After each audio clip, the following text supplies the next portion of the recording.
Pala Brilliant study സെന്ററിന് വീണ്ടും അഭിമാന നിമിഷം. Indian Institute of Science Education and Research IISER പ്രവേശന പരീക്ഷാഫലം പുറത്തുവന്നപ്പോൾ പാലാ ബ്രില്യൻ സ്റ്റഡി സെന്റർ വിദ്യാർത്ഥിയായ ജസ്വിൻ കുര്യാക്കോസ് അഖിലേന്ത്യാ തലത്തിൽ 1ാം റാങ്ക് നേടി.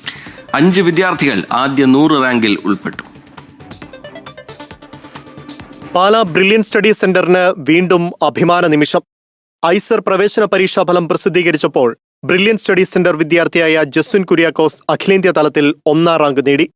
മികച്ച പരിശീലനവും കഠിനാധ്വാനവുമാണ് വയനാടുകാരനായ ജസ്വിൻ കുര്യാക്കോസിനെ ഈ അപൂർവ നേട്ടത്തിലെത്തിച്ചത്.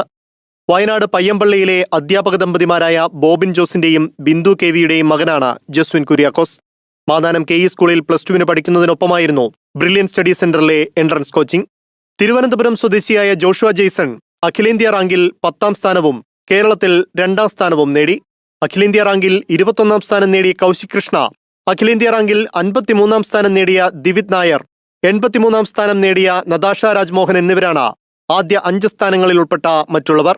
ആദ്യ 100 റാങ്കിൽ രാജ്യാന്തര തലത്തിൽ പാലാ ബ്രില്യൻ സ്റ്റഡി സെന്ററിൽ നിന്നുള്ള 5 വിദ്യാർത്ഥികൾ ഇടം നേടി. ആദ്യത്തെ 500 റാങ്കിൽ പാലാ ബ്രില്യൻ സ്റ്റഡി സെന്ററിൽ നിന്നുള്ള 30 വിദ്യാർത്ഥികളും ആദ്യത്തെ 1000 റാങ്കിൽ 50ഓളം വിദ്യാർത്ഥികളും ഇടം നേടി. ഈ വർഷം പുറത്തുവന്ന എല്ലാ പ്രവേശന ഫലങ്ങളിലും പാലാ ബ്രില്യന്റിന്റെ സമ്പൂർണ്ണ ആധിപത്യമാണ് പ്രകടമായത്. മികച്ച എൻട്രൻസ് പരിശീലന കേന്ദ്രമെന്ന ഖ്യാതി ഇതോടെ പാലാ ബ്രില്യൻ സ്റ്റഡി സെന്റർ വീണ്ടും ഊട്ടിയുറപ്പിച്ചിരിക്കുന്നു. News desk 24.